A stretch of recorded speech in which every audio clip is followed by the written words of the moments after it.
Мэри, вопрос по композиции. Понятно, что каждый решает проблему по-своему, но я ее так и сяк, все знаю, но она убегает, можно так сказать, так как на эскизе одно, а по факту другое. Хотелось бы услышать ваши размышления по поводу композиции. Спасибо, Мэри, за прекрасный вопрос. Это вопрос вопросов. Кстати, о композиции у меня снято видео, снят урок на 2 часа с большим количеством примеров. Обратите на него внимание. Урок номер 13.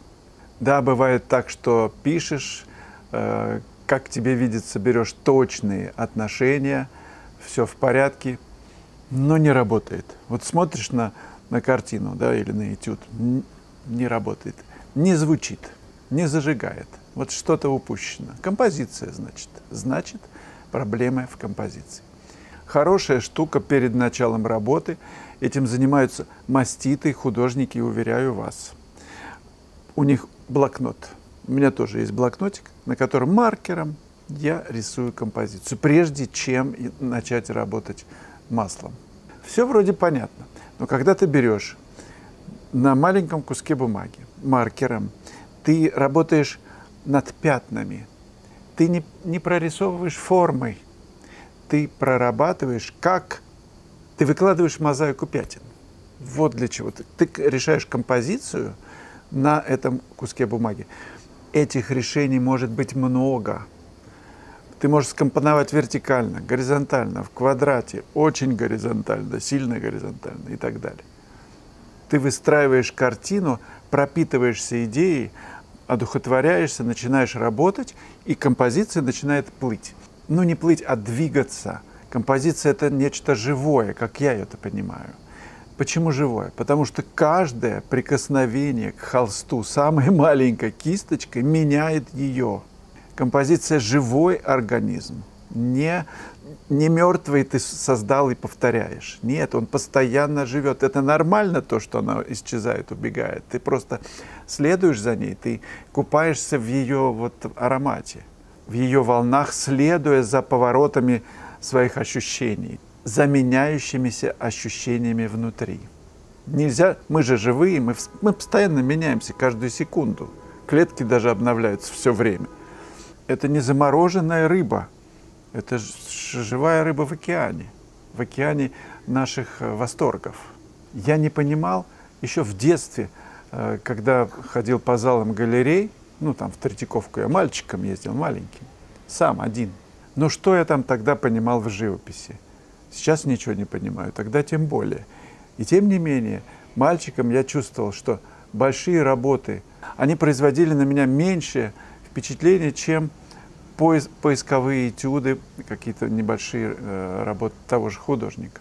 Я видел в них живость, сиюминутность, недосказанность, движение, композиционное движение. А большие они такие хорошие, ничего не спорю. Но впечатление от движения в кадре, холста, больше производили именно зарисовки, именно нашлепки, этюды, в которых есть цвет, в которых есть поиск художника. Я давно заразился идеей писать так, чтобы большая работа была не засушенной. В ней было движение, в ней был процесс. Мне интересны такие работы, в которых есть недосказанность. Есть ощущение, что художник отошел, он не доделал, отошел попить чаю и скоро вернется дописывать. Попробуйте раньше останавливаться, не все рассказывать. Но мы же в жизни вот останавливаемся с человеком поговорить, но мы же не рассказываем им всю свою жизнь. Только часть жизни на 3 часа каких-нибудь. Ну, там, вчерашний, сегодняшний эпизод.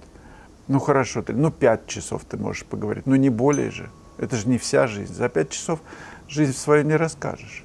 И это не многословность в живописи. Она не везде, кстати, но местами она дает возможность зрителю дышать. Есть место, где глаз может успокоиться, отдохнуть в картине, в каждой. Не надо ее насыщать бесконечной 5-часовой информацией обо всем, что произошло сегодня, начиная с того, как ты одел тапочки утром. Пусть останется место для фантазии, для тайны. Живопись – это тайна. И вообще живопись – это молчание. Соединить, показать в картине разговор и молчание вместе, ну, по-моему, великая задача. Попробуйте так подходить к композиции, чтобы именно это отразить. И тишину, и паузу, промежуток, и какой-то разговор. Но посмотрите, в каждом разговоре ведь есть паузы. Мы же не все время бу-бу-бу-бу-бу-бу. Нужно же и вдохнуть и выдохнуть, собеседника послушать. Есть, конечно, люди, которые говорят все время, и они найдут свободные уши. И если ты не будешь управлять, не обрезать им ветки, они могут просто тебе сесть на голову и еще домой к тебе прийти, и там еще продолжать говорить. Конечно, есть. Я знаю таких, бывали случаи.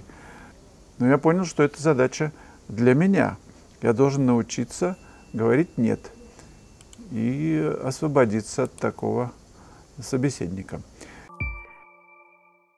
49-й урок «Скала Дива». Морская тема – довольно сложное дело. Писать море, писать отражение в воде, скал, небо, этих разных материальностей. Но нужно просто разобраться, как это делать.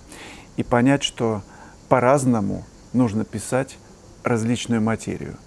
Небо – это одна структура, вода – другая, камни – это жесткая структура. Как к ним подойти?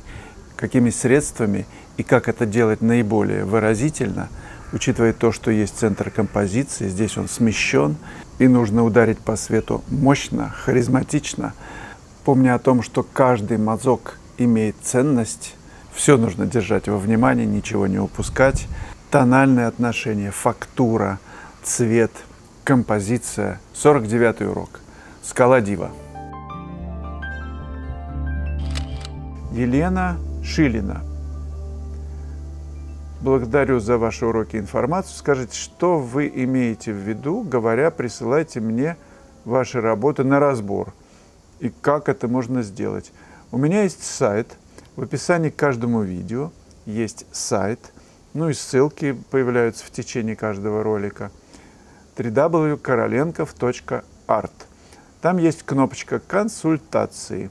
Нажмите ее, и вас проведут к тому, как это сделать, как послать мне работы, нужно любой ресурс послать, и консультация платная, там вы увидите, сколько это стоит. Ну, адекватная цена. Я присылаю потом видеофайл с разбором. Софья, а если краска остается на палитре после окончания работы, вы ее оставляете до следующего раза или счищаете? Я ее беру на мастихин, например, если завтра не писать, и закрываю холсты. Имприматура у меня такая цветная, цветастая получается. Прям мастихином провожу, ну как шпателем.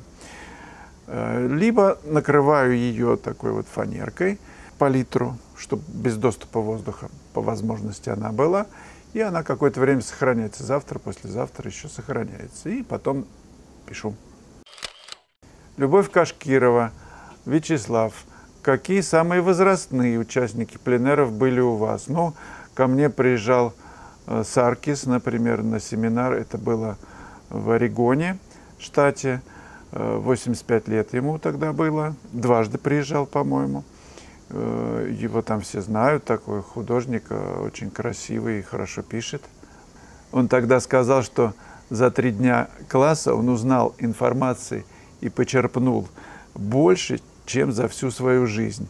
Вот это для меня очень меня сильно тронуло. Так что, любовь, если огонь внутри горит, если вы в состоянии принести этюдник и треногу и приехать, приезжайте.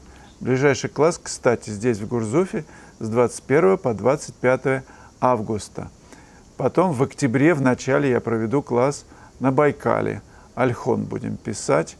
Народ уже записывается, так что не пропустите. Количество людей ограничено.